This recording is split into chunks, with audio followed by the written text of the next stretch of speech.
சோர்வான நேரங்களில் கூட உற்சாகத்தை நீங்கள் தேர்ந்தெடுக்கும் பொழுது நீங்கள் ஒளியாக விளங்குகிறீர்கள். பல பெண்கள் அநேக நேரங்களில் வெளியில் பார்க்கும் பொழுது மிகுந்த வலிமையுள்ளவர்களாக, தைரியமுள்ளவர்களாக, சந்தோஷமுள்ளவர்களாக தெரியலாம். ஆனால் உள்ளத்தில் சோர்ந்து போன நிலையில், மனக்குழப்பங்களில், மனம் உடைந்த நிலைகளில் அநேக நேரங்களில் காணப்படுகிறோம்.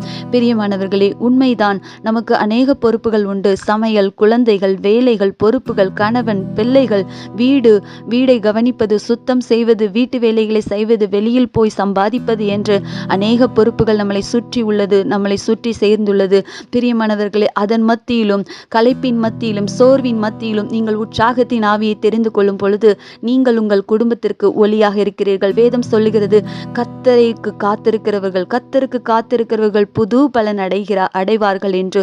பிரியமானவர்களே, சோர்வான நேரங்களில் அவருடைய சமூகத்திலே அமர்ந்து அவருடைய சத்தத்தை கேளுங்கள்.